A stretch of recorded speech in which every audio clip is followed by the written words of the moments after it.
مقام عشق کوئی بے ضمیر کیا جانے، مقام عشق کوئی بے ضمیر کیا جانے، حسینیت کی حقیقت حقیر کیا جانے، حسینیت کی حقیقت حقیر کیا جانے، نبی کی ذات پر ہذیان کا ہو شک جس کو، نبی کی ذات پر ہذیان کا ہو شک جس کو، وہ 2 رکعت کا نمازی غدیر کیا جانے۔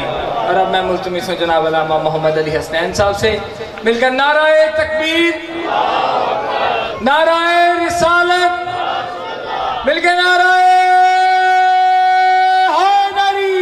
اعوذ باللہ من الشیطان اللعین الرجیم، بسم اللہ الرحمن الرحیم، الحمدللہ رب العالمین، الرحمن الرحیم، والصلاة والسلام علی اشرف الانبیاء والمرسلین، سیدنا و مولانا ابی القاسم محمد، والصلاة والسلام علی یعشوب الدین صاحب السیف ذوالفقار وقائد الغر المحجلین وراجع الحق والشارع الحق والشرع الحق والحق بالحق وحقیقت الحق وروح الحق وجسد الحق امیر المومنین علی ابن ابی طالب علیہ السلام، والصلاة والسلام علی سیدت النساء العالمین بنت نبی الرحمت الکریم، والصلاة والسلام علی جمیع الانبیاء والمرسلین وعوصیاء الرسل، والصلاة والسلام علی قندیل التوحید حجج اللہ الی الخلق طیبین الطاہرین المعصومین، والصلاة والسلام علی منتقم آل اللہ بقیت اللہ حجت اللہ القائم المہدی صاحب العصر، اما بعد فقد قال اللہ تعالی سبحانہ فی سورة الکوثر، بسم اللہ الرحمن الرحیم، ان اعطیناک الکوثر فصل لربک وانحر ان شانئک هو الابتر۔ صلوات پڑھ دیجئے۔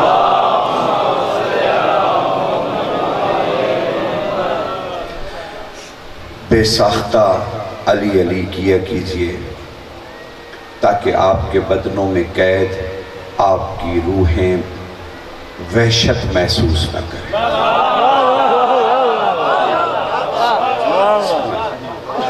کیونکہ روحوں کا ایک ہی تریاق ہے، ایک ہی سلیقہ ہے، ایک ہی حیات کا مطمع نظر ہے کہ علی علی بے ساختہ کیا جائے۔ علی کہنے کے لیے زبان پر آسان لگتا ہے لیکن یہ قلب پر مشکل ہے۔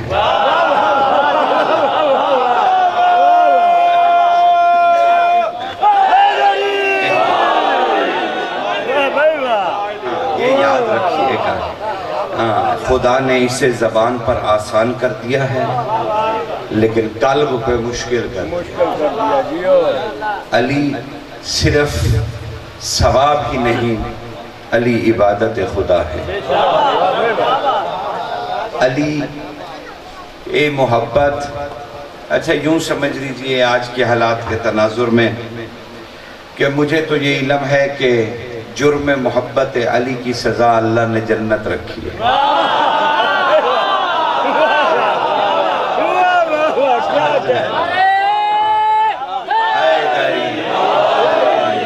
خدا سلامت رکھے، خدا تمہیں سلامت رکھے۔ لیکن اس کے باوجود ہمیشہ عرض کرتا ہوں کہ ولایت علی اللہ نے مردوں کے کندھوں پہ نہیں رکھی، یہ مرد کے ذمہ نہیں ہے۔ ولایت علی ابن ابی طالب میری بیٹیوں اور بہنوں کے اور خواتین کے ذمہ لگائی گئی ہے۔ ولایت آپ کے ذمہ نہیں ہے، نہ آپ اسے اٹھا سکتے ہیں۔ ولایت علی ابن ابی طالب خواتین کے کندھوں پہ، یہ جو میری بیٹیاں بیٹھی ہیں، میری بہنیں بیٹھی ہیں، مائیں بیٹھی ہیں، یہ ان کے کندھوں پہ اللہ نے رکھی ہے۔ انہیں اس کی اہمیت جاننا چاہیے کہ ولایت علی مردوں کے کندھوں پہ نہیں ہے۔ ولایت علی خواتین کے کندھوں پہ ہے کہ کیونکہ وہی گھر میں آنے والی نسل کو علی کرنا سکھاتی ہے.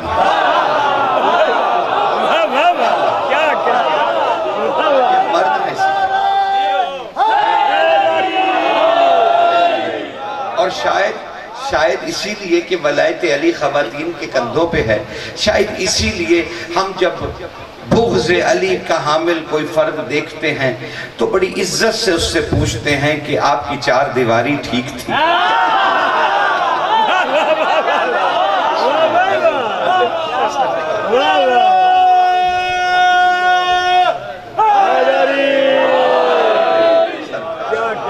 جناب آگئے، مہربانی ہے سرکار.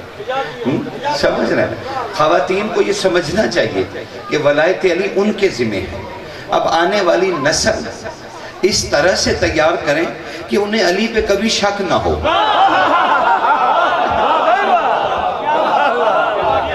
یہ فریضہ ہے اور یہ فریضہ حج کی ادائیگی سے بڑا ہے. ایک بچے کو یقین جانیے، ہمیشہ یہی تو عرض کرتا ہوں کہ کیا کروں میں، کچھ معاملات ایسے ہیں ذہن کے سامنے آ جاتے ہیں کہ اس پہ رکنا پڑ جاتا ہے، وگرنہ تو بہت کچھ کہا جا سکتا ہے. لیکن حضرت جابر بن عبداللہ الانصاری کی ایک روایت ہے، وہ کہتے ہیں غدیر قوم کے بعد مدینہ میں سب سے زیادہ طلاقیں ہوئیں اور ان طلاقوں کی وجہ علی تھی.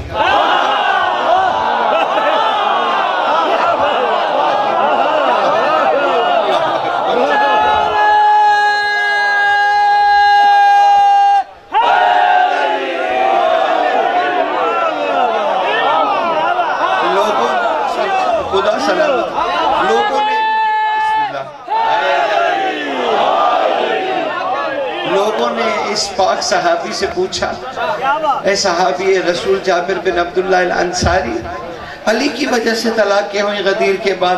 کہا ہاں نا، رسول غدیر سے واپس آئے مدینہ میں اور آتے ہی سرکار نے پہلے خطبے میں ارشاد فرمایا، لوگوں ولایت علی کا اعلان ہو گیا ہے، اب تمہیں چاہیے کہ علی جب مدینہ کے بازاروں میں سے گزریں اپنی عورتوں کو حکم دو کہ وہ اپنے بچوں کو لے کر بازاروں میں نکل آئیں تاکہ وہ یہ دیکھیں کہ یہ علی کو دیکھ کے مسکراتا ہے یا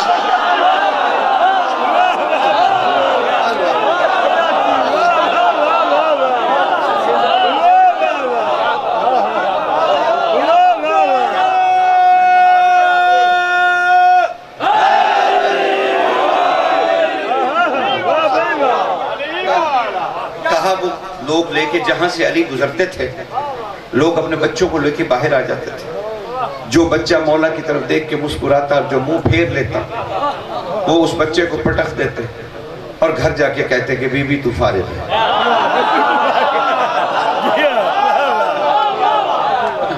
یعنی ولایت علی ایک میزان ہے، ولایت علی ہی در حقیقت محشر ہے.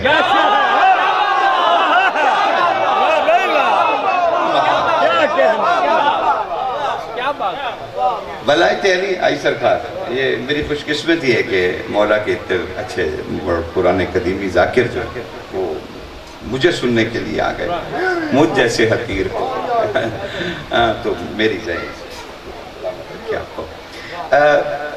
جابر بن عبداللہ الانصاری کہتے ہیں کہ یہ وجہ تھی کہ مدینہ میں کیا ہوا. اب لوگ آئے اور کہا مولا آپ کے فرمان کے مطابق لوگ فارغ کر رہے ہیں جن کے، تو آپ نے چہرے پہ ایک رنگ آیا اور ایک کیا. یہ چہرہ معمولی چہرہ نہیں ہے، یہ رسول اللہ کا چہرہ ہے اور اس چہرے کی حرکت کو قرآن نے بیان کیا. یہ جب قبلہ تبدیل ہوا تھا اس میں رسول نے ایک دفعہ بھی اللہ سے نہیں کہا کہ قبلہ تبدیل ہو جائے، بس چہرہ اٹھا کے دیکھا تھا اور اللہ نے کہا اے نبی ہم نے تمہارا چہرہ دیکھا. کوئی ہم ہے، کوئی ہم، اے میرے محبوب ہم نے چہرہ دیکھا، آپ اسی وقت منہ پھیر لیجئے، اسی وقت. اور کہاں تھے حضور؟ مسجد قبلتین میں، جو مدینہ کی زیارت سے مشرف ہوئے ہیں کیا کہنا مدینے کا. ضرور نعتیں پڑھیے، لیکن یہ نہ کہیے کہ میں مدینہ کی گلیوں میں گم ہو جاؤں. نہیں، وہاں سے راستہ ملتا ہے، گم نہیں ہوتا.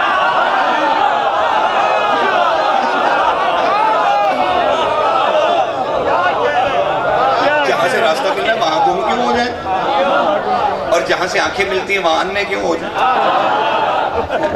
نہیں، عشق رسول کے یہ تقاضے نہیں ہیں. عشق رسول کے تقاضے یہ ہیں کہ اب تو دیکھیں نا، میرے ساتھ تو مدینہ جڑا ہوا ہے جی. میں آپ کا ہی علاقے کا، آپ کا ہی بیٹا، آپ کا ہی سب کچھ، لیکن اس کے باوجود میں نے اپنی قوم کو ہٹا دیا اور مولا نے میرے ساتھ لفظ مدینہ جوڑ دیا. تو جو مدینے سے آئے وہ محبت کا پیغام لاتا ہے، وہ فرقہ واریت نہیں کرتا، وہ دشمنی نہیں پیدا کرتا، وہ ملت رسول سے مخاطب ہوتا ہے، کسی فرقے سے نہیں ہوتا. اور فرقہ ہوتا بھی کوئی نہیں ہے، کوئی فرقہ نہیں ہے، کچھ بھی نہیں ہے. بس یہ لفظ چھوڑ دیں شیعہ سنی فلانا، نہیں، کچھ بھی نہیں ہے. سب ملت رسول ہے، سب محمد رسول اللہ کی امت ہیں. بس صرف اتنا آج کل پوچھ لیا کیجئے کسی پر اعتبار کرنے سے پہلے کہ بھیا صرف اتنا بتا دیجئے آپ یزیدی ہیں یا حسینی.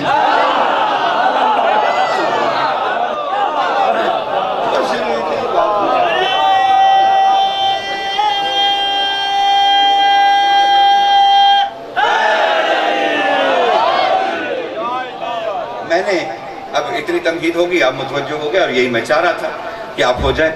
تو میں اس شخصیت کے بارے میں، مجھ سے رانا صاحب نے بھی کہا محبت ہے ان کی کہ چلے مجھے حقیر کو اس قابل سمجھا، لیکن میرے لیے اس موضوع کو اختیار کرنے میں ایک مسئلہ ہے شاید، اور وہ مسئلہ یہ ہے کہ میں ابھی تک اپنے آپ کو اتنا پاک نہیں سمجھتا کہ میں رسول کی بیٹی پر بولوں. کیا 1400 سال بعد انسان نے اپنے آپ کو اتنا پاک سمجھ لیا ہے کہ وہ نبی کی بیٹی پہ بات کرے؟ یہ ایک فطرتی سوال ہے. لیکن میں محتاط انداز میں جتنا ذکر بیوی کا کر سکتا ہوں وہ بھی اقوال محمد والے محمد کے تحت، اپنی رائے دیے بغیر، صرف معصومین کے اقوال، سیدہ کے بارے میں صرف اقوال معصومین کے. میں خود سے کچھ نہیں کہہ سکتا. کیوں؟ کہ میں ایک خاکی بشر ہوں، شاید میری طینت بھی پاک نہ ہو. تو میں کیسے اتنا بڑا اعزاز حاصل کر لوں کہ جو میری اوقات سے باہر ہے.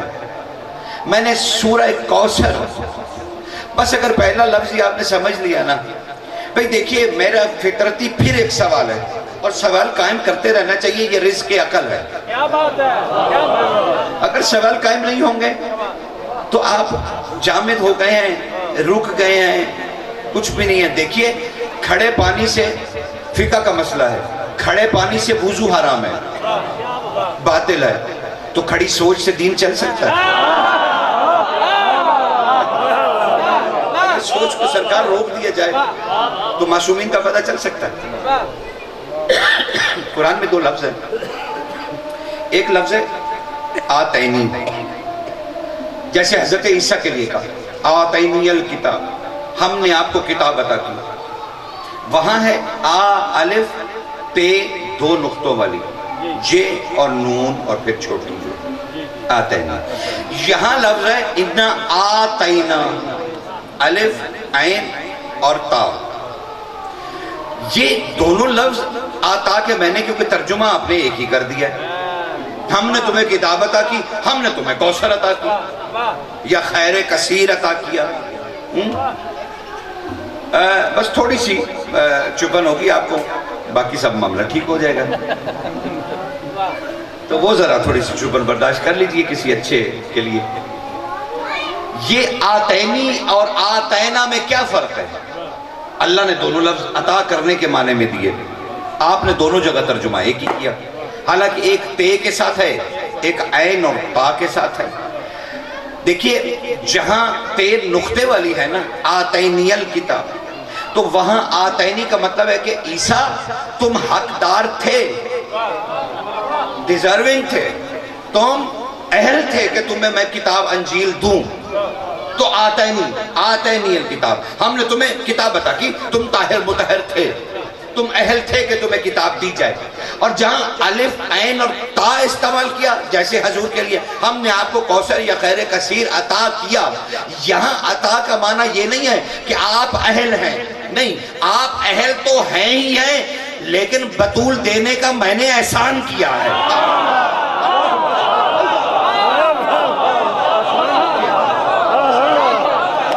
یعنی میں نے احسان کیا ہے, احسان کیا ہے. اب وہ قرآن میں کیونکہ میرے لفظ بطول آ گیا تو جو اسلوب قرآن کو اچھی طرح دیکھتے ہیں اور حفاظ اور سب بیٹھے ہوں گے ذہن نصیب کہ وہ مجھ جیسے حقیر کو سماعت کرنے کے لیے تشریف لے آئے. لیکن اس میں دیکھیے کہ قرآن مجید کی جو قسمیں ہیں جو خدا نے اپنے لیے خاص طور پہ اپنے اسم سے کھائی ہیں, باقی چیزوں سے نہیں. یعنی وہ چیزیں بھی نہیں, اگر کہیں شمس کا ہے تو وہ حضور ہیں, کہیں قمر کا ہے تو وہ علی ہے, یا جو قسمیں مادیات کے ذہنوں میں ہماری جو آتی ہیں تمثیلاً وہ اور ہیں. لیکن اللہ نے اپنے قرآن مجید میں ایک ترتیب رکھی ہے اپنی قسموں کی. پہلے کا باللہ, اللہ نے قرآن میں مجھے اللہ کی قسم ہے جو محیط ہے, باللہ ہے, گھیرے ہوئے ہے. اور پھر وسط قرآن میں جا کے کہا تلہ ہے, اللہ ہر سو پھیلا ہوا ہے, اسی کی ساری بادشاہی ہے, اور وہ اپنے اسم کی تلہ سے قسم کھا. بلہ محیط ہے, تلہ چھایا ہوا ہے. اور پھر کہا واللہ, مجھے اللہ کی قسم ہے. اب واللہ کہا تو واللہ کا مطلب یعنی کوئی شے بھی اس کے تصرف سے باہر نہیں, مجھے اللہ کی قسم ہے یعنی اتنا طاقتور ہے کہ تصرف سے کوئی شے باہر نہیں. باللہ کہا, تلہ کہا, واللہ کہا, اور پھر آخر میں آگے قرآن کے حصے میں کہا للہ. للہ یعنی حاکمیت اسی کی ہے, مجھے اس اللہ کی قسم جس کی حاکمیت ہے. للہ بھئی لفظ استعمال کیے قسم کے لیے اللہ نے بے لفظ استعمال کیا, باللہ, پھر تلہ, پھر واللہ, پھر للہ. اب ان حروف کو اللہ کو نکال دیجئے, باقی حروف اکٹھے کیجئے, بے, تے, واو اور لام, یہ کہیں بطول تو نہیں بن گیا؟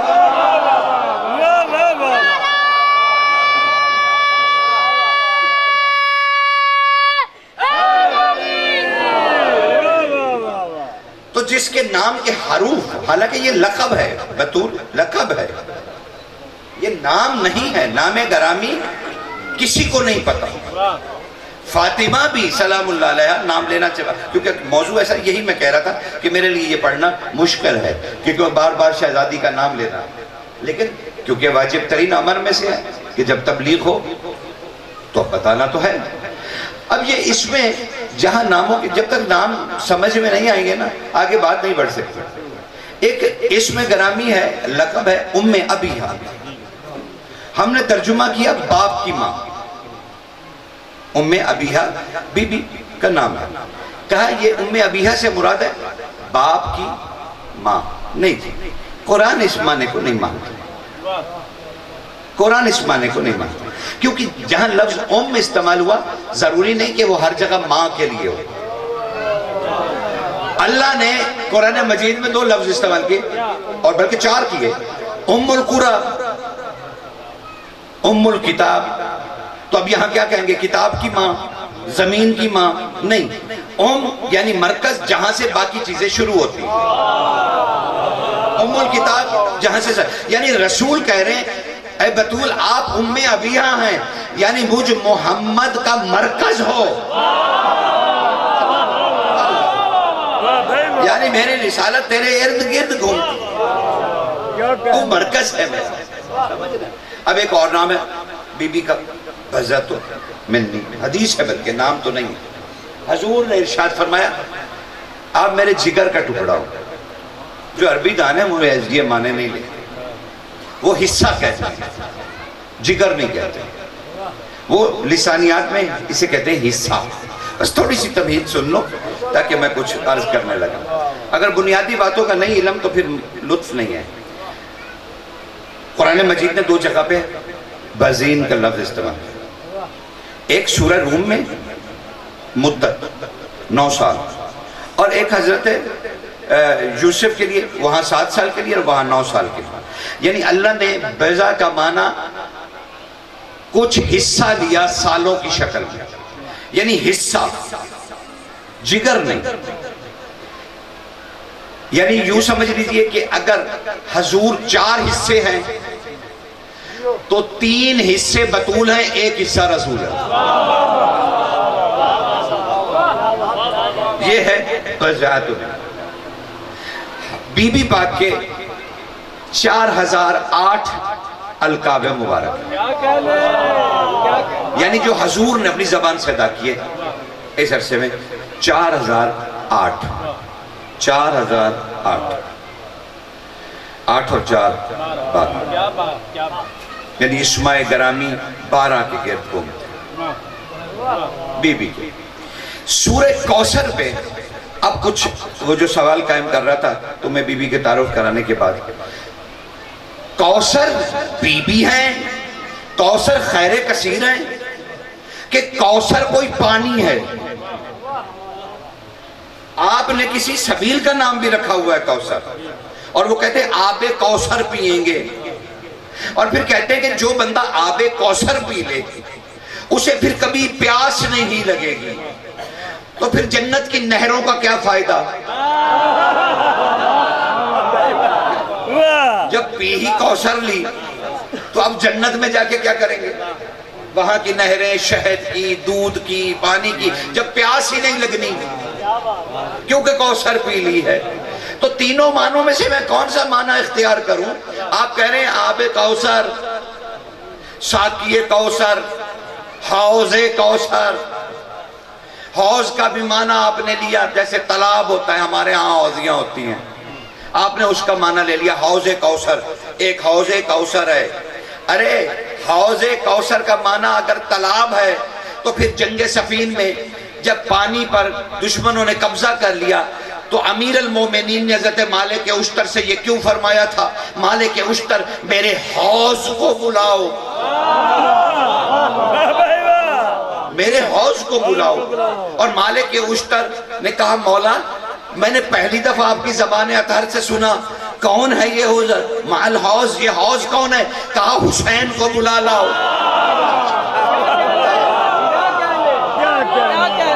کہا حسین کو بلا لائیے. حیدری خدا سلامت، مجھے اچھا لگا کہ آپ سن رہے ہیں، مہربانی. حوض کو بلاؤ یعنی حسین کو بلاؤ. اب حسین آگے اور امیر نے کہا حسین پانی پر قبضہ ہو گیا، بغیر کوئی دستہ لیے، بغیر کوئی دستہ لیے فوراً جاؤ، اکیلے جاؤ، پانی کا قبضہ چھڑواؤ. مالک اشتر کہتے ہیں میں ایک ٹیلے پہ دیکھ رہا تھا کہ حسین پانی کی طرف بڑھے، اکیلے پہرا لگا ہوا تھا کہ حسین بادشاہ نے اپنے رکابوں میں پاؤں رکھ کے کھڑے ہو کے اپنی تلوار نکھالی. مجزم تلوار کا نام تھا، میم جیم زے نقطے والی اور میم، یہ حضور اکرم کی خاص تلوار ہے اور یہ ہمیشہ حسین کے پاس رہی ہے. یہ نبی اکرم کی تلوار ہے. مجزم اس کے بہت حضور نے اس کے بارے میں حدیث ہے، جیسے ذوالفقار کو آپ جانتے ہیں ویسے ہی مجزم ہے.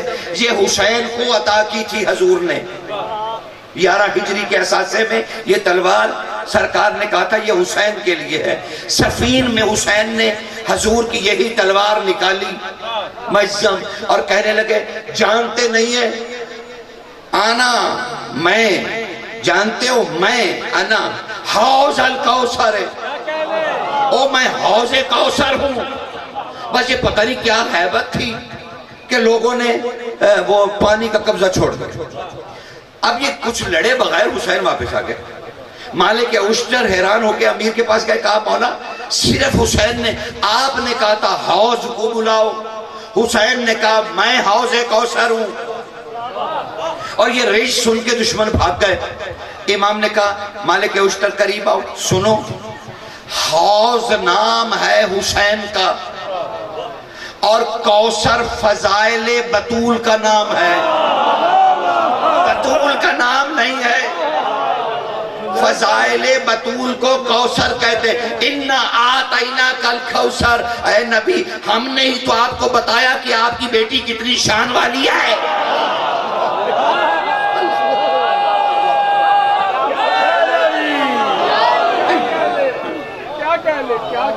خدا سلامت رکھے. سمجھ رہے ہیں نا جناب. اور حسین کہہ رہے ہیں انا حوض الکوثر, میں حوض کوثر ہوں. تو اب کوثر ہیں فضائل بطول عذرا اور حوض ہے حصار. یعنی حسین نے اپنا پہلا کسی جنگ میں پہلا رجز یہ پڑھ کے سنایا کہ میں وہ ہوں کہ میرے اندر میری ماں بطول کے فضائل ہے.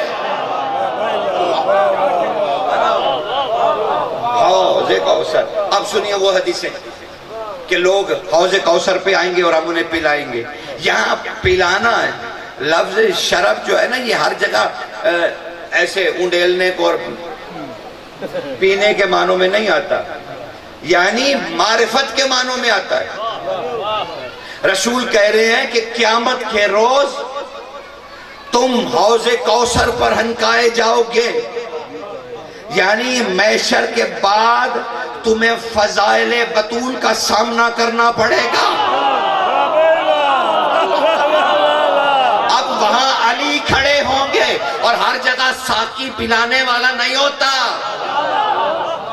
یہاں حیدر بھی بیٹھا ہے, اس سے پوچھ لو. ہر جگہ وہ ادب کا بہترین ایک مرقع اور مرصع مولا کا مومن ہے, ان سے پوچھ لو کہ ہر جگہ استعمال کرتے ہیں یہ نہیں. ساقی ہر جگہ پر پلانے والے کو نہیں کہتے, نکالنے والے کو بھی ساقی کہتے ہیں. ساقی حوض کوثر ہیں علی, یعنی جو بطول کے فضائل سننے کے قابل نہیں ہوگا علی ادھر جانے ہی نہیں دیں گے.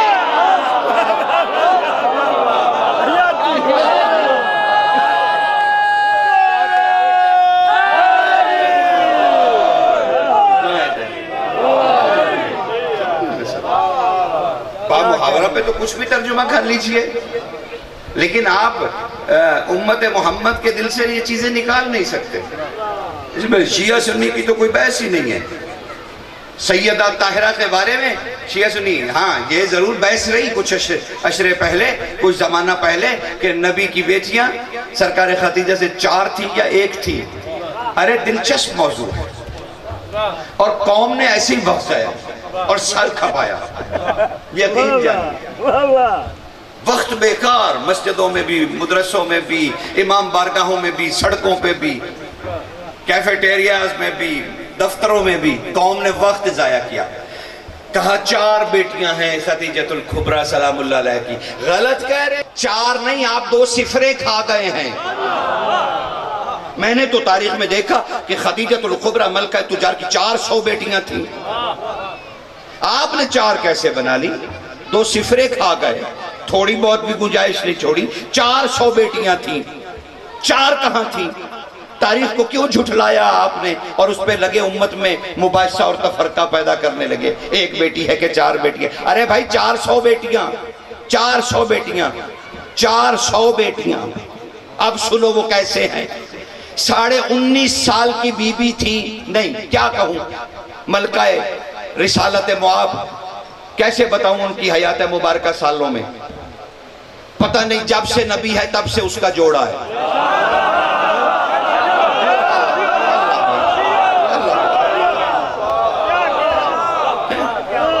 بس تھوڑی سی زحمت برداشت کرو تاکہ تسلسل قائم ہو جائے. تو میں عرفان میں جا کے تمہیں بی بی کے فضائل آج سناؤں, اور وہی سنا سکتا ہوں جو معصومین نے کہا ہے, اپنی رائے نہیں دے سکتا. اب وہ 400 بی بی ہے, یعنی جملہ بدل رہا ہوں, 19.5 سال ہو گئے تھے سورج کو دلہن مصطفیٰ کے محل کا طواف کرتے. عمر کا مجھے نہیں پتا کہ کتنی عمر تھی. مجھے تو یہ پتا ہے کہ 19.5 سال زمین قدم بوسی کر رہی تھی. یعنی بی بی 19.5 سال زمین کو رحمت سے آگاہ کر رہی تھی جب ملکہ تجار تھی. حضرت خلد کی انتقال ہوا اور شہزادی, ایک بھائی بھی تھے حنین, حضور کے برادر اللہ, وہ بھی تھے، حنین نام تھا ان کا حضرت، لیکن وہ بھی فوت ہو گئے. تو اب بی بی کے ہاتھ میں تجارت ہے ساری. بی بی نے حضرت عمر بن زید بن نفیل کو بلایا اور انہیں بلا کر کہا کہ سنو، آپ سب سے مکہ میں بزرگ ہو، 400 بیٹیاں ہیں، 4 نہیں ہیں، آپ کیوں سر پھوڑے جا رہے ہیں اپنا، 400 بیٹیاں ہیں، بات ختم. اس کو بلایا، حضرت بزرگ ترین شخصیت ہیں حضرت عمر بن زید. یہ بعضوں نے کہا حضرت عمر بن نفیل بن زید، اور بعضوں نے کہا نہیں حضرت زید بن نفیل اور عمر بن زید بن نفیل، تاریخ کا اشتباہ راوی کا. تو ان کو بلایا، کہا آپ سب سے بزرگ ہیں، میں اپنا خزانہ مختص کر رہی ہوں، آپ نے مکہ کے ہر طرف کریوں میں سفر کرنا ہے، بس آپ کی ڈیوٹی یہی ہے، آپ بزرگ ترین شخص ہیں. جو عربی بدو اپنی بیٹی کو زندہ دفن کرنے لے آئے، آپ نے میرے خزانے کے منہ کھول دینے ہیں، اسے کہنے پیسے بتا، پیسے اسے دینے ہیں، بیٹی لے آنی ہے، میرے محل میں وہ میری بیٹی ہے.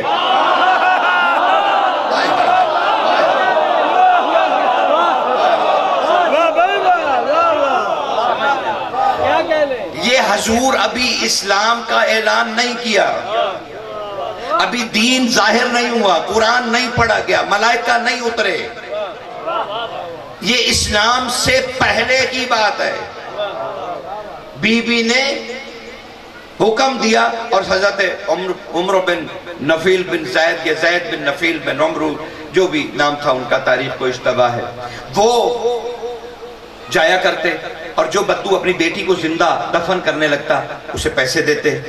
اور ایک دن بالکل ایک بدو چلاک اپنی بیٹی کو اٹھا لایا، چھوٹی سی بچی کو، اور حضرت بی بی کے محل کے سامنے آ کے ریت کھودنے لگا کہ اسے دفن کروں.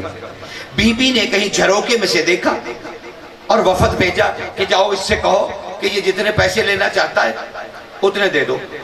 اس نے حضرت عمروں سے کہا کہ بزرگ میں 80 اونٹ لوں گا سامان سے بھرے ہوئے، تو اپنی بیٹی دوں گا.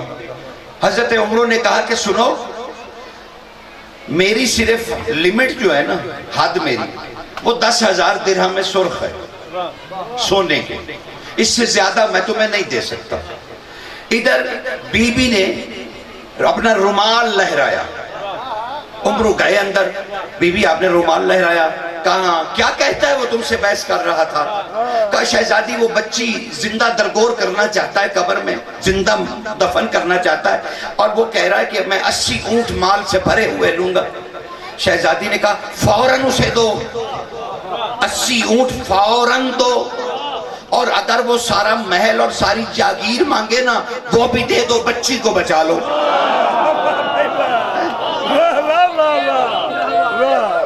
رسول کی دنیا. بس میں بے مقصد نہیں آپ کو یہ واقعات سنا رہا، سنتے جاؤ، یہ کہیں اکٹھے ہوئے جا رہے ہیں، یہ کسی منزل پہ سارے اکٹھے ہو جائیں گے. اب وہ بی بی نے 400 بچیاں خرید فرمائی اور انہیں اپنی ماں ہونے کا، ولدیت کا اپنا حق دیا کہ تم ساری زندگی میری بیٹیاں کہلاؤ گے. خدیجہ کی بیٹی، وہ 4 نہیں ہیں، 400 ہیں. رسول کی دلہن کی 400 بیٹیاں. جب نکاح حضور سے ہوا تو 400 بیٹیاں خدیجہ کی موجود تھیں. لیکن یہ رشتہ ہوا کیسے؟ یہ رسول اللہ کا اور بی بی، کیونکہ والدہ بطول ہیں تو تعارف تو ضروری ہے نا کہ کون سی بی بی ہے، تاکہ آپ کو پتا چلے کہ ان کی عظمت کیا ہے. پیغام رسانی بھی کسی قاصد کے ذریعے نہیں ہوئی، کسی وفد کے ذریعے نہیں ہوئی، وہ بھی ایک خاتون تھی، حضرت نفیسہ. حضرت نفیسہ اتنی مقدس کہ جس راز کا اللہ اور اللہ کے رسول اور خدیجہ کو علم ہے، چوتھی شخصیت نفیسہ ہیں. یعنی ایسی خاتون، یہ کردار ہیں. میری بیٹیوں کو سوچنا چاہیے کہ حضرت نفیسہ کس بلند کردار کی مالک ہوں گی جسے اللہ کا رسول بلا کے اپنے دل کی بات کرے. اور پیغام پہنچایا جائے بی بی خدیجہ الکبریٰ تک. پیغام رسانی میں نفیسہ کو پیغام دیا گیا کہ جا کے بی بی سے کہیے کہ میری ماں انہیں دیکھنے آئیں گی، یعنی علی کی والدہ گرامی حضرت فاطمہ بنت اسد ہاشمی بنت ہاشم.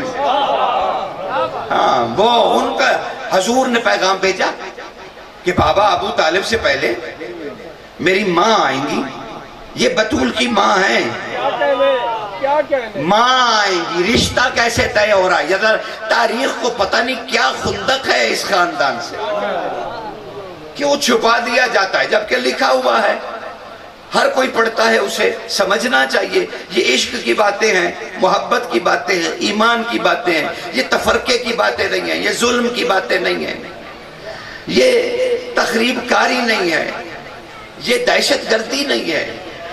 اب وہ پیغام نفیسہ بی بی نے پہنچایا بی بی کو کہ ان کی والدہ آ رہی ہیں آپ کو دیکھنے کے لیے. حضرت خدیجہ نے اہتمام کیا. اور دوسری دوپہر کو یہ اگر ملکہ تجار ہیں تو جو آ رہی ہے نا ابو طالب کی زوجہ، وہ ملکہ بطحا ہے،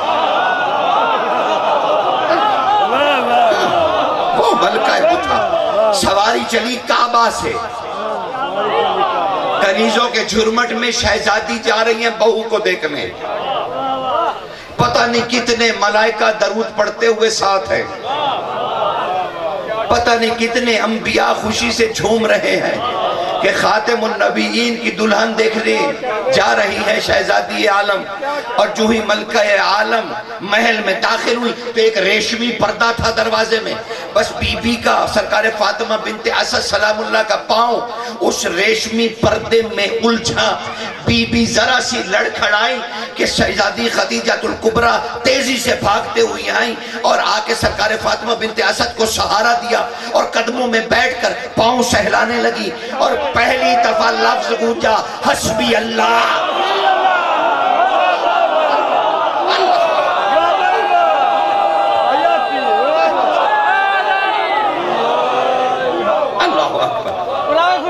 مخدومہ کونین سیدہ فاطمہ بنت اسد سلام اللہ علیہا بلندتر صلوات. تعارف سنتے جائیے سورہ کوثر کا، یہ کہیں آپ اکٹھے ہو جائیں گے پتہ بھی نہیں چلے گا.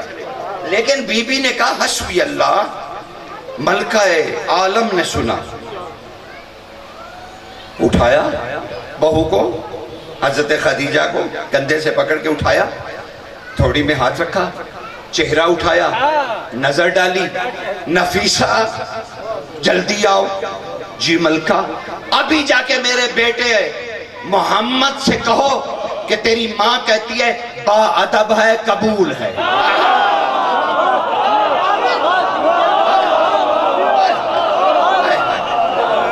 اب جانا فاطمہ بنت اسد کا اختیار.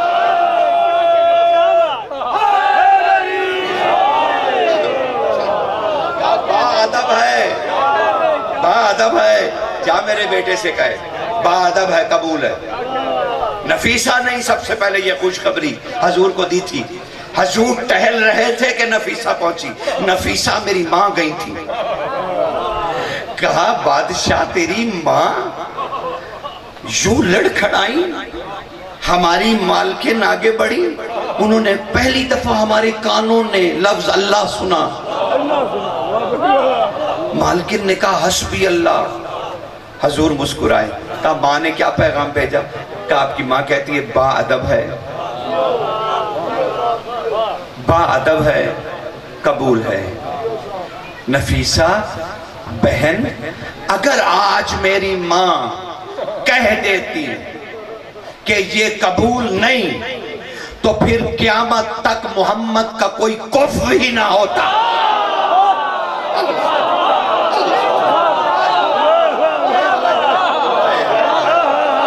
اختیار سیدہ حضور ہاں کے محتاج ہیں ماں کے.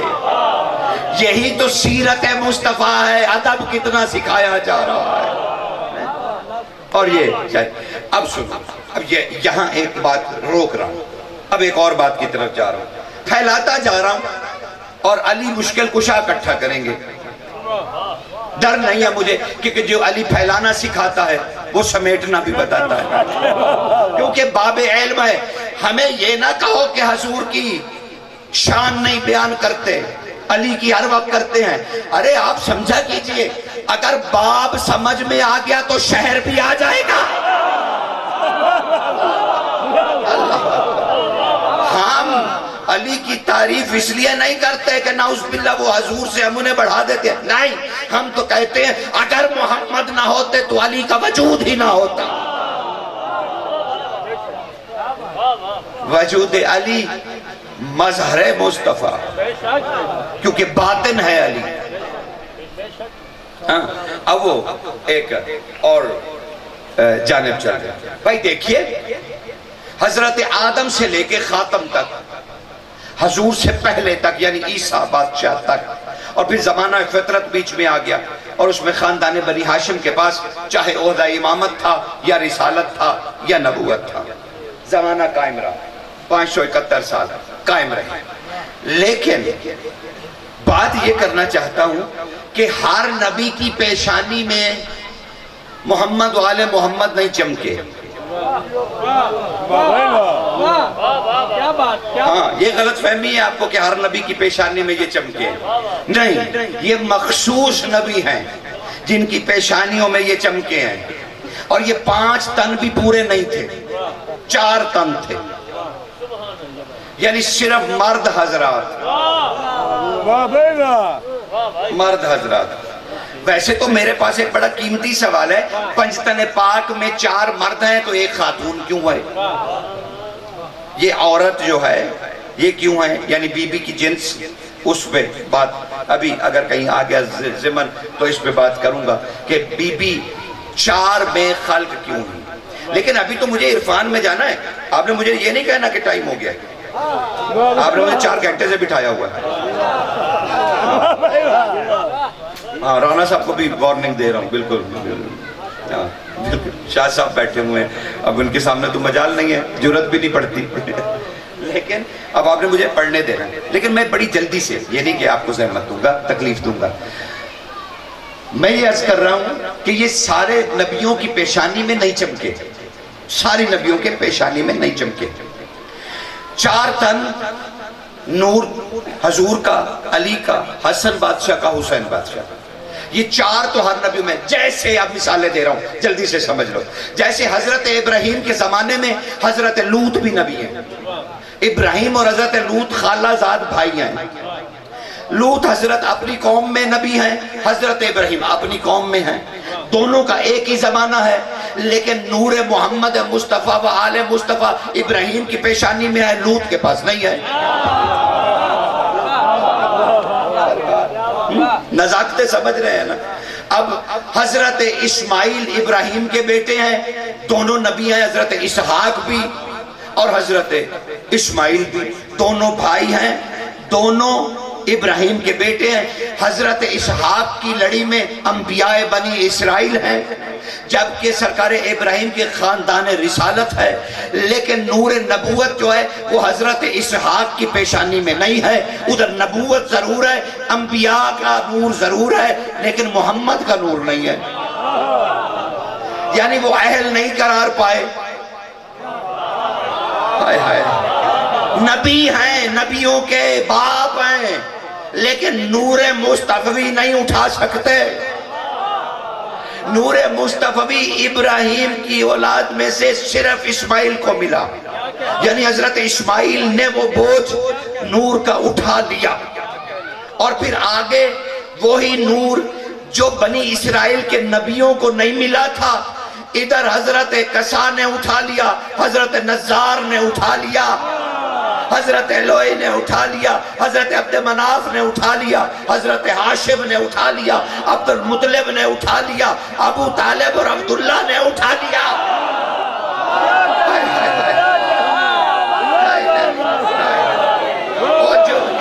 جو نور مصطفیٰ انبیاء نہ اٹھا سکے وہ انہوں نے اٹھا لیا. نور مصطفیٰ.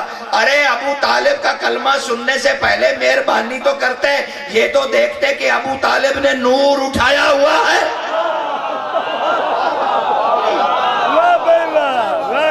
اور حضور کے سامنے صحابہ رضوان اللہ, بس رکے صحابہ رضوان اللہ علیہ اجمعین, ہماری جان قربان ہو جائے نبی کے صحابہ پر, اگر یہ نہ ہوتے ہمیں کیا پتا چلتا علی کون ہے.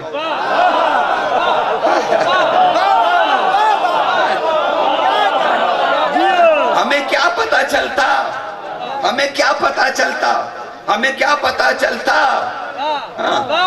ہمیں کیا پتا چلتا علی مشکل کشا ہیں.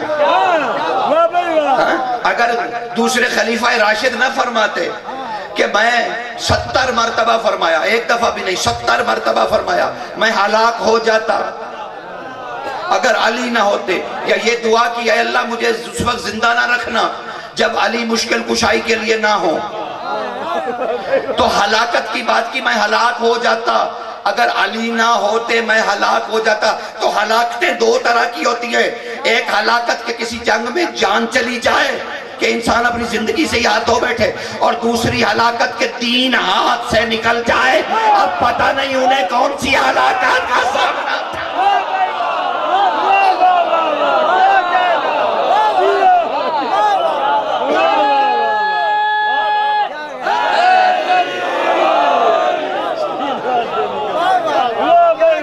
لیکن صحابہ نہ ہوتے تو ہمیں کیسے پتا چلتا. مثلا حضرت ابن ابی قحافہ نہ ہوتے, پہلے خلیفہ راشد اگر نہ ہوتے, تو ہمیں کیسے پتا چلتا کہ انہوں نے حضور سے پوچھا. یہ نبی المودہ اور مودۃ فی القربہ دونوں سے لے رہا ہوں روایت, اور دونوں ملت اسلامیہ, شیعہ سنی کی نہیں بات, ملت اسلامیہ کی کتابیں اور مقدس کتابیں. خبردار کوئی شیعہ سنی کتاب نہیں ہے, سب ملت ہے. کیا علی کو سنی نہیں, کیا سنی, پھر میں کہنا ہی نہیں چاہتا یہ لفظ. ملت رسول, امت محمد, بس یہی ہے. آپ نے بھی نہیں کہنا, بالکل نہیں کہنا. کوئی سنی مسجد نہیں, کوئی شیعہ مسجد نہیں, اللہ کا گھر ہے, وہ انسانوں کا گھر ہے. کوئی گھر شیعہ سنی نہیں ہے. ہاں, کس کے علم گھر لگا ہوا یہ شیعہ نہیں. یہ علم اگر تمہارے گھر پہ لگا ہے تو سنی کے دل میں لگا ہے. آپ دیکھ لیجئے, تمہارے زیادہ جو وہ لائسنس ہے مونی کے نام نہیں ہے. آپ منتے ہیں جب اتارتے ہیں تو زیادہ ہمارے بھائیوں کے گھروں سے نہیں علم نکلتے. کہاں سے نکلتے ہیں علم؟ تمہارے گھروں سے نکلتے ہیں, ادھر سے ہی نکلتے ہیں. مت کہیے, بس ملت رسول اللہ, محمد الرسول اللہ, بس اس کے علاوہ کچھ نہیں. آپ نے اسی ملت پہ رہنا ہے, اور اسی محمد نے. یہ علی کو مولا شیعوں نے بنایا ہے. آپ نے یہاں گاؤں میں کٹ کر کے بنایا ہے علی کو, میں نے بنایا ہے. کس نے بنایا؟ 1500 سال میں مسلمانوں نے بنایا نہیں. علی کو مولا اللہ اور اللہ کے رسول نے بنایا. حضور نے کہا من کنت مولا فہذا علی المولا, میں جس چیز کا مولا ہوں. اب کوئی مسلمان سوچ سکتا ہے کہ وہ رسول کو تو مولا کہے اور علی کو مولا نہ کہے؟ یہ کیسے ممکن ہے؟ نہیں, آپ پھر ملت میں ہیں نہیں.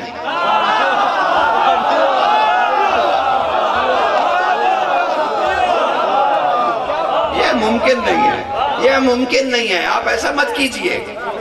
امہات المومنین کو کون نہیں مانتا؟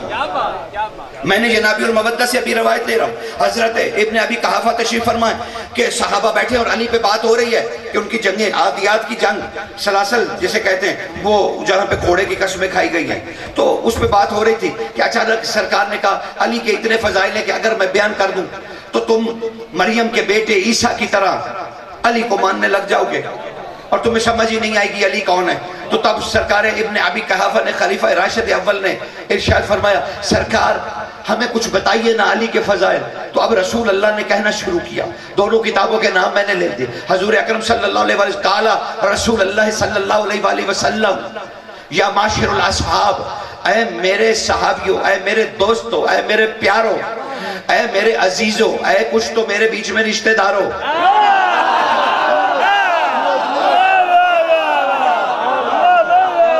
سنو. سب سے فرما رہے ہیں, سب سنو, ہر طبقہ سنا ہے, ہر طبقہ سنے. حب علی جواز الجنہ,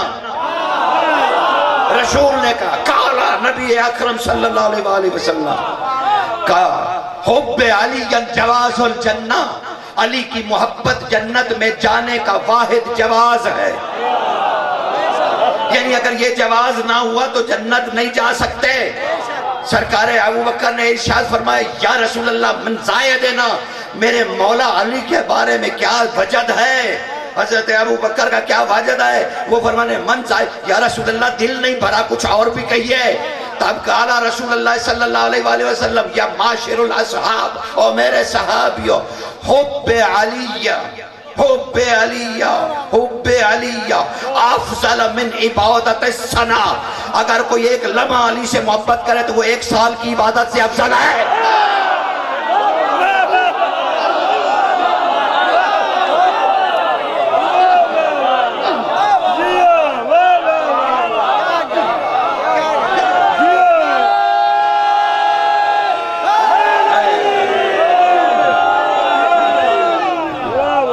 پھر ارشاد فرمایا اللہ اکبر، کہا یا رسول اللہ بہت مزہ آ رہا ہے، بہت لطف آ رہا ہے، من زائد ہے، کچھ اور بھی تو فرمائیے، کچھ اور بھی. قال رسول اللہ صلی اللہ علیہ وآلہ وسلم یا معاشر الاصحاب ذکر علی عبادہ، علی کا ذکر اللہ کی عبادت ہے. اور تم جو یہاں بیٹھ کے علی علی کر رہے ہو تو رسول کہہ رہے ہیں یہ عبادت ہے، ہمیں کوئی بے نمازی کیوں کہے گا؟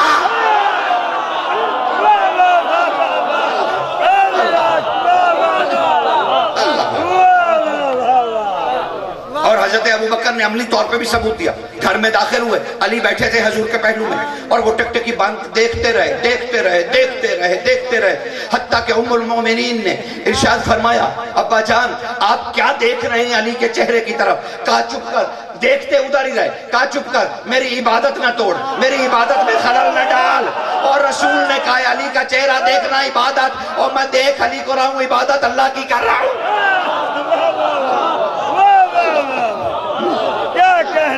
ذکر علی و عبادت. کہا یا رسول اللہ من زائد ہے، کچھ اور بھی کہیے. تب رسول اللہ نے سنت قائم کی. یہی ہے نا ملت اسلامیہ کے اصول، کہ جو رسول کہہ دیں، رسول کر دیں، یا رسول کے سامنے ہو اور رسول خاموش رہے، یہی سنت ہے. تو حضور سنت قائم کر رہے ہیں. سرکار ابوبکر نے ہمارے لیے سنت قائم کروائی. کہا یا رسول اللہ کچھ اور بتائیے نا. تو سرکار نے ارشاد فرمایا اے ابن ابی قحافہ یا معاشر الاصحاب، اے قحافہ کے بیٹے غور سے سنو، اے معاشر الاصحاب غور سے سنو، غور سے سنو، غور سے سنو. 9 مرتبہ فرمایا،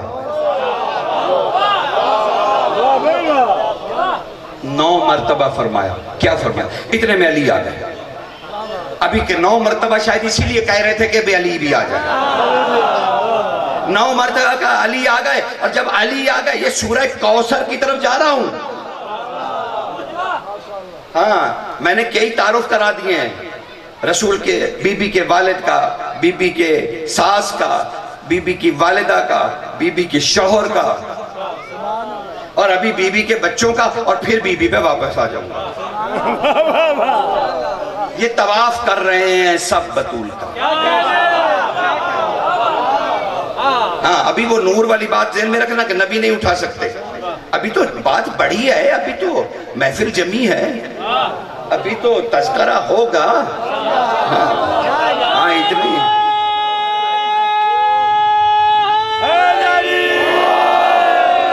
میں نے ادھر سے کہا، ادھر ذاکر صاحب گھبرا گئے، کہتے ہیں اللہ سے اگے بھی جانا ہے، یہ تو بڑی جلدی اگے بھیج دیں گے. وہ اگے نہیں، یہ تھے مجلس تھے.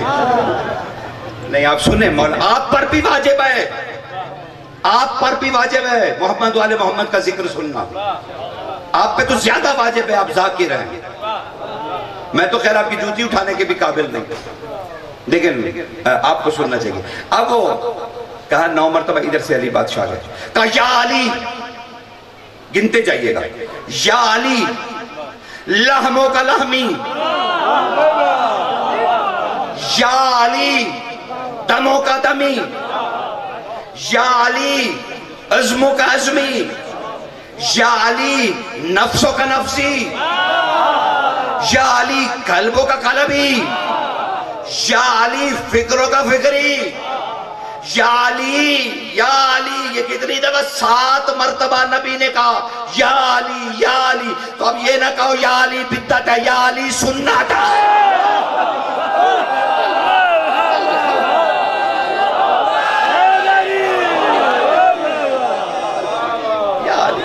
حضور نے ایک ہی سانس میں 7 مرتبہ یا علی یا علی کہا.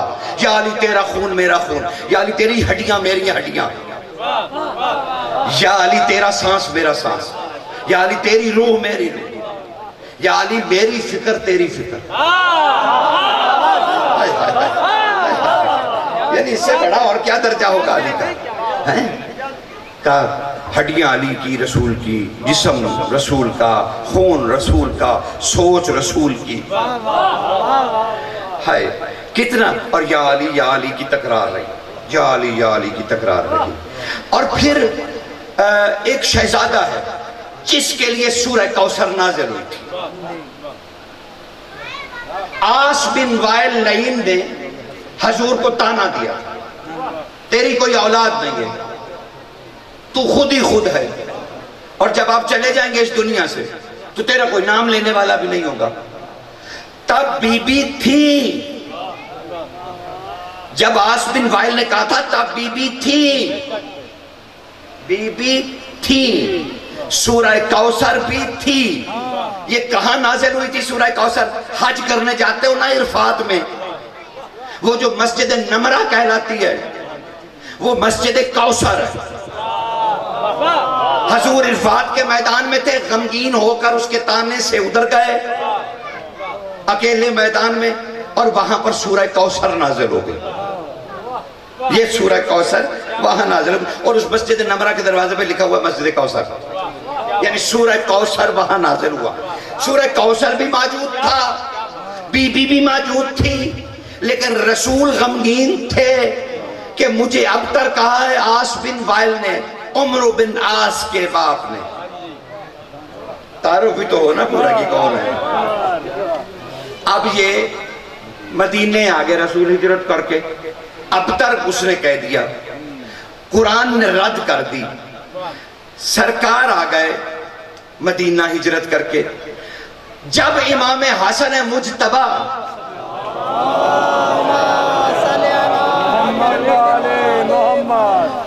کو رمضان کو نزول قرآن کے دنوں میں قرآن ناطق کی طرح اترے، سیدہ کے گود میں جب یہ شہزادہ آیا، خبر پہنچی مسجد میں کہ شہزادہ آیا ہے. سرکار ختمی مرتبت اندر گئے، بیٹے کو ہاتھوں پہ لیا، اور میں وہ تاریخ کا جملہ تو کبھی بھول ہی نہیں سکتا. پتہ نہیں تمہیں سنایا کہ نہیں سنایا. اٹھایا، چلو اجازت مل گئی، چنگا ہو گیا. ہاتھوں پہ رسول نے اپنے بیٹے کو اٹھایا، مجتبی کو، اور اپنے ہاتھوں سے وہ زرد رنگ کا کپڑا چہرے سے ہٹانا شروع کیا. کہتے ہیں یہ وہی ہاتھ ہیں جو معراج میں اللہ سے ملے تھے. یہ وہی آنکھیں ہیں جس سے اللہ کا دیدار کیا تھا. یہ وہی ہاتھ ہے، وہی چہرہ ہے، وہی آنکھیں.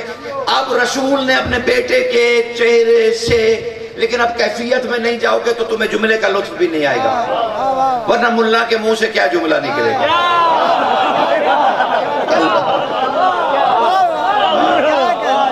ہاں، لفظ عالم کے پاس، معنی فقیر کے پاس.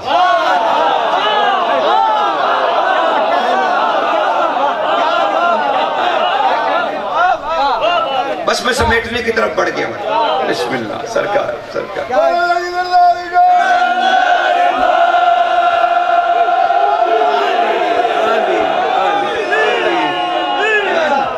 اب میں نے کہا وہ کیفیت میں کاش رات ہوتی تو تمہیں اس جملے کا کچھ اور رومانوی ماحول بنتا، لیکن چلیں یہ دن بھی اللہ کا ہے تو سن لیجئے وہ جملہ. حضور نے ہاتھوں پہ اٹھایا، لیکن کیفیت میں جانا پڑے گا. حضور ہاتھوں پہ اٹھائے مجتبیٰ کو لیے ہوئے ہیں. آہستگی سے سرکار نے کپڑا کھسکایا, نظر نبوت ٹک گئی اور رسول نے سکون کا سانس لیا.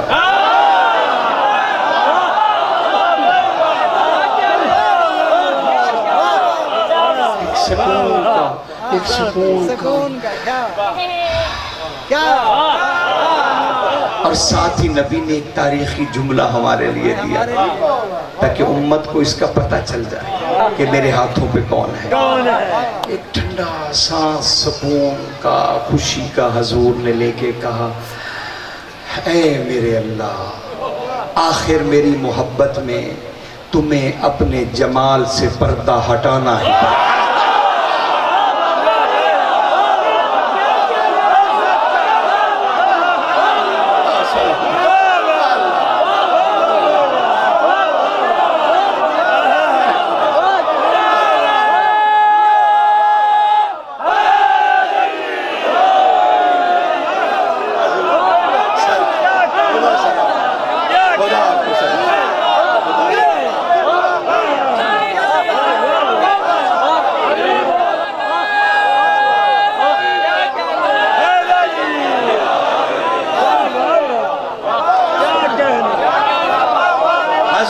سکون کا اندازہ,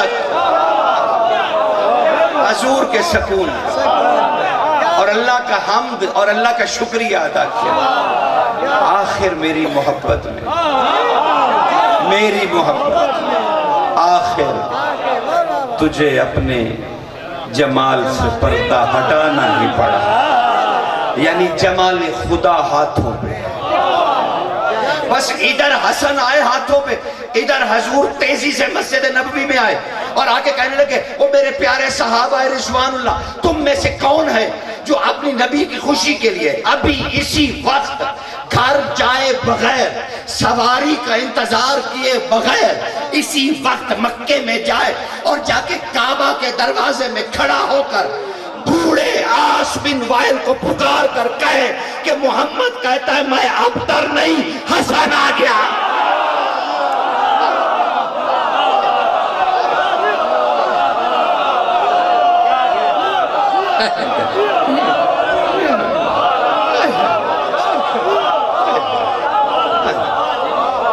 یعنی حسن مجتبی اللہ کی طرف سے کافروں کے تانے کا جواب ہے. حسن اللہ کا مجتبی آ گئے اور اسی بی بی کا دوسرا بیٹا, اسے تو کہتے ہی حسین ہے. قطرۃ المنبہار اٹھا کے دیکھ لینا, قطرۃ المنبہار.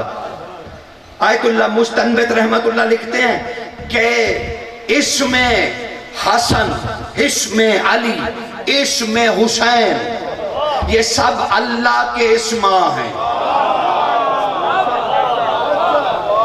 اور یہ اتنا مقدس ہے حسین.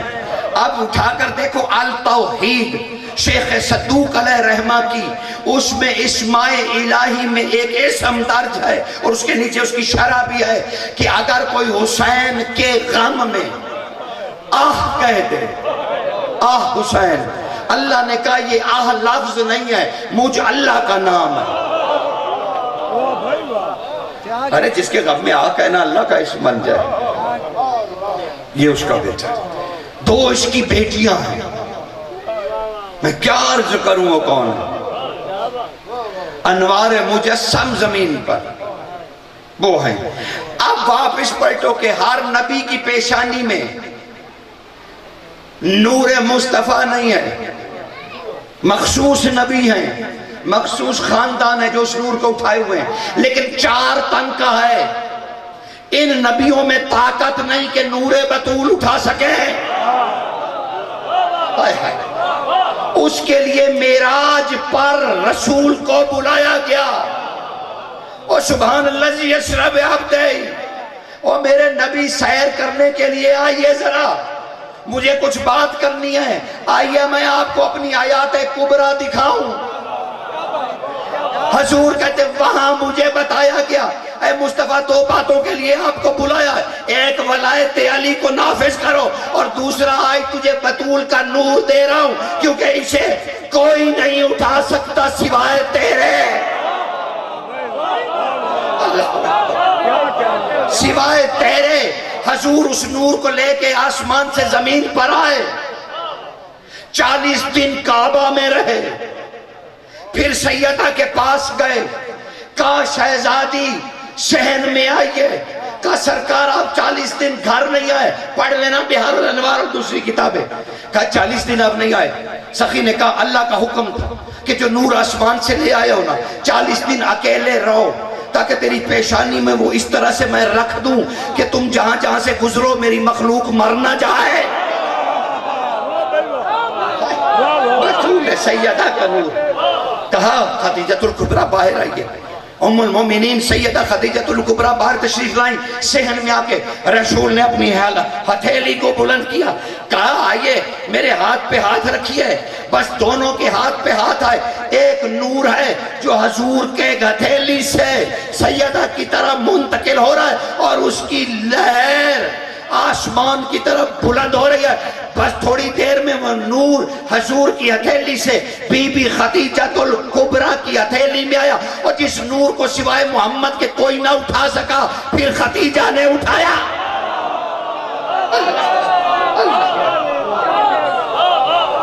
نور ادھر سے ادھر منتقل ہوا، ادھر واقعہ شق القمر آ گیا۔ کافروں نے حضور سے کہا کہ آپ اگر اللہ کو منوانا چاہتے ہیں تو شق القمر کھیجئے۔ سرکار جانے لگے، ساتھ وسیع بھی ہے، جب جانے لگے تو بی بی خدیجہ گھبرائیں کہ یہ کیسا مطالبہ نبی سے جاہلوں نے کر دیا، تو بطن مبارک سے آواز آئی سیدہ میری والدہ گرامی گھبرائیے نہیں، میں آپ کے بطن مبارک میں موجود نور ہوں آپ کی بیٹی کا، کیا آپ نے دیکھا نہیں میرے بابا کے ساتھ اس کا وسیع جا رہا، لیکن یہاں اگر نہ کہوں تو مجرم ہو جاؤں، بطن ہر جگہ پیٹ کو نہیں کہتے،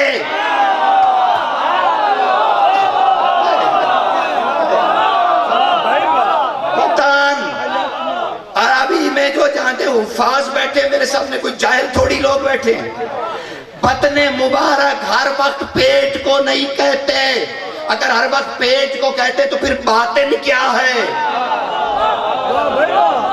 اگر بطن پیٹ ہے تو پھر باطن جو سے مصدر سے مشتق ہوا ہے وہ کیا ہے، وہ فعل کیا ہوگا، پھر وہ کیا چیز ہے باطن، نہیں ہر جگہ پہ نہیں۔ معصوم سے پوچھا گیا مولا آپ جو کہتے ہیں کہ ہم اپنی ماؤں کے بطنوں میں رہے اور تسبیح خدا کرتے رہے، صادق آل محمد سے پوچھا مولا اگر آپ اپنی ماؤں کے بطنوں میں رہے تو یہ کیا ہے، فرمایا بطن پیٹ کو نہیں صرف کہتے، باطن کو بھی کہتے ہیں، روح کو بھی کہتے ہیں، ایمان کو بھی کہتے ہیں، یعنی ہم اپنی ماؤں کے ایمان میں رہتے تھے۔ پھر امام نے جلال سے فرمایا کہ بطون الامہات مسل المساجد اللہ ہے، اور ہماری ماؤں کے پیٹ اللہ کی مسجدوں کی طرح ہوتے ہیں، ہم وہاں مصلی بچھا کے اسے سجدے کرتے ہیں۔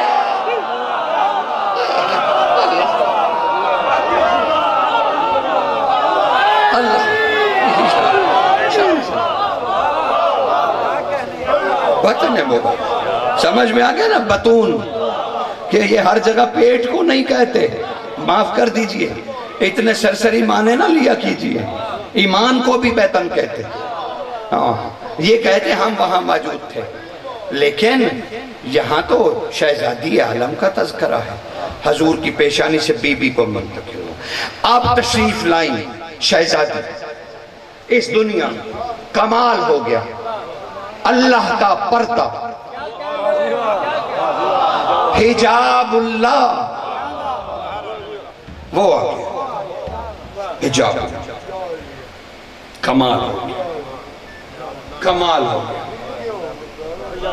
آپ حجاب کو شاید یہ والا پڑھتے، اس کی شرح کر چکا ہوں، دیکھنا کہیں مل جائے گی۔ حجاب اللہ آ گیا اس دنیا میں۔ حضور کی غربت تو بیان کیجئے جب تاریخ ساتھ دے، ان کے تقوی کو غربت نہ کہیے، حضور کے زہد کو غریبی نہ کہیے۔ اور ہاشم کا بیٹا ہے، شیخ بطحا عبد المطلب کا بیٹا ہے، اور جس کے نالین کی ٹھوکر سے احد سونے کا بن جاتا ہو،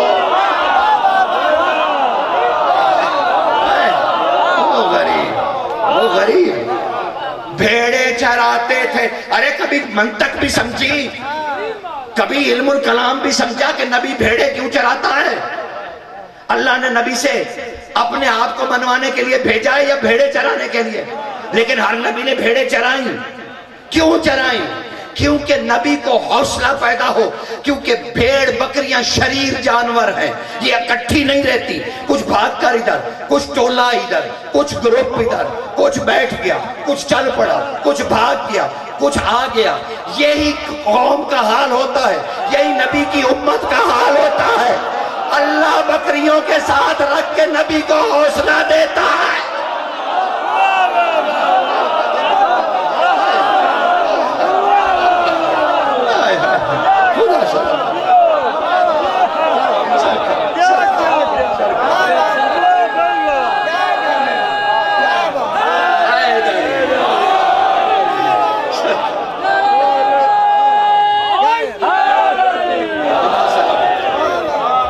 خدا آپ سب کو سلام۔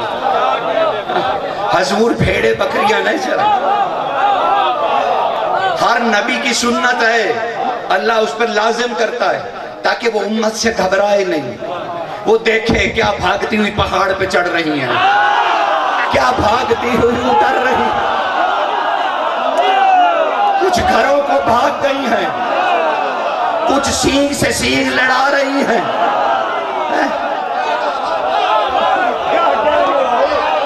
یہ نبیوں کو دکھایا جاتا ہے، نبیوں کو حوصلہ دیا جاتا ہے، سرکار کا غصہ نہ آ جائے، جلال نہ آ جائے، کہیں اللہ کا قہر نہ نازل ہو جائے۔ نبی کا غصہ، اللہ کا قہر، اس لیے بتایا جاتا ہے۔ اب وہ بی بی آ گئی، غربت کا مجھے نہیں پتا، کہتے مال ختیجہ سے امیر ہوئے، وہ جس کی ٹھوکر سے احد سونا ہو جائے، پوری زمین کو سونا چاندی میں بدل دیتے، محلوں کو بدل دیتے، انہیں مال ختیجہ کی کوئی ضرورت نہیں۔ یہ تو ختیجہ کا تقوی ہے کہ ابھی اسلام آیا نہیں، مال اتنا پاک کہ اللہ کہے میرا۔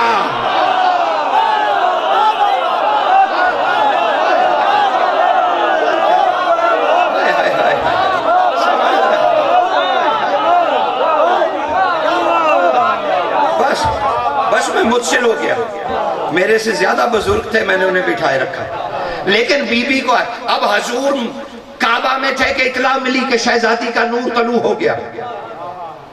سرکار اپنے گھر کی طرف بڑھے، دو ہی مرتبہ ہے جب رسول نے اس طرح کیا، دوڑے بیٹی کو دیکھنے کے لیے۔ ادھر بی بی نے ہاتھوں پہ اٹھایا ہوا ہے نور زہرا، اور کہنے لگی یا رسول اللہ بیٹی آپ کی۔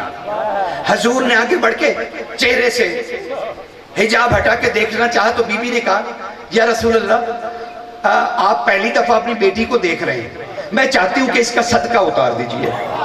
حضور نے کہا خدیجہ ٹھیک کہتی ہو۔ تو سرکار ابھی سوچ رہے تھے یا کہنا چاہ رہے تھے یا بولنا ہی چاہ رہے تھے کہ صدقہ کیا ہوتا کہ اچانک بی بی نے کہا سرکار میں دینا چاہتی ہوں، یہ صدقہ میں دینا چاہتی ہوں۔ حضور نے کہا ٹھیک ہے تم دے دو۔ کہا مولا جائیے بیٹی مجھے دیجئے، پھرا کے دیکھیے گا، پہلے کعبہ کے دروازے پہ جائیے، وہاں قریش مکہ بیٹھے ہوئے ہیں، سردار بڑے بڑے، معاف کیجئے گا، وہاں جا کے جائیے اور خانہ کعبہ کے دروازے پہ کھڑے ہو کے کہیے کہ اے معشر قریش، اے سرداران قریش قریب آؤ۔ جب وہ سارے آ جائیں تو جا کے آپ اعلان کیجئے۔ ایک اعلان بتایا، اب حضور کی زبانی ہی سناتا ہوں آپ کو۔ سرکار وہاں گئے، قریش اکٹھے ہو گئے، مبارکبادیاں دینے لگے۔ سرکار نے کعبہ کے کنڈے میں ہاتھ ڈالا ختمی مرتبہ جلال سے کھڑے ہیں اور کہنے لگے سنو میرے ہاں اللہ نے ایک شہزادی عطا کی ہے، میری اہلیہ خدیجہ کا خیال ہے کہ میں اسے تب دیکھوں جب اس کا صدقہ اتار دوں، اور میری اہلیہ نے اس کا صدقہ خود طے کیا ہے۔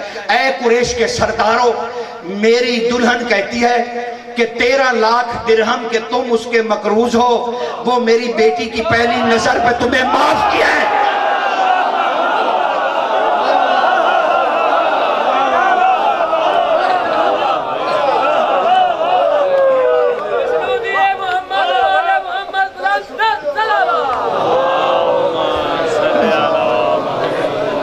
قریش سر کو چکائے سن رہے ہیں، ایک دوسرے کو مبارکبادیاں دے رہے ہیں اور کہہ رہے ہیں کیسی بی بی ہے، کیسی بی بی ہے، کیسی بی بی ہے، کیسی بی بی ہے، جس کے صدقے میں ہمارا قرضہ معاف ہو گیا۔ وہ ابھی آئی ہے اور آتے ہی ہمارا قرضہ معاف ہو گیا۔ 3 سال کا سینہ مبارک، بی بی کا کیا بیان کروں اب سینہ مبارک۔ بس شہزادی کسی نے حضور پر کچھ اونٹ کی کچھ غلاظتیں حضور کے ارد گرد پھینک دی، کسی کی جرت نہیں تھی حضور کے اوپر رکھتا۔ آپ اللہ کو کچھ سمجھتے ہی نہیں، اللہ اپنے محبوب کو اس حال میں چھوڑ دے گا؟ نہیں، انہوں نے راستوں میں ادھر اور شہزادی کو پتہ چل گیا، بی بی پردے میں باہر آئی، جبکہ بہت سینہ مبارک چھوٹا تھا، باہر آئی، یہی قریشی جو رسول کو پتھر مار رہے تھے پتھر روک کے کھڑے ہوئے اور ایک دوسرے سے کہنے لگے وہ آ رہی ہے جس کے صدقے میں قرضہ معاف ہوا تھا، راستہ دے دو، بابا کی طرف جا رہی ہے، بابا کی۔ یہ کافر تھے،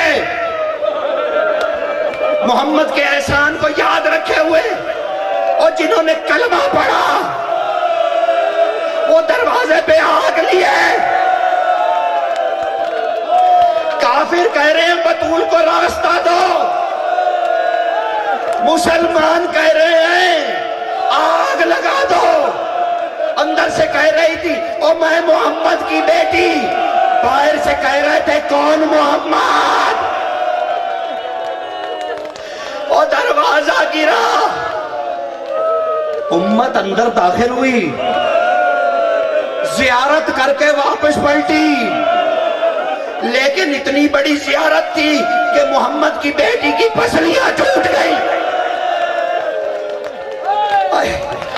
حضور کی بیٹی، حضور کا نواسہ شہید، محسن شہید، لیکن گھر کی حالت کیا ہو گئی؟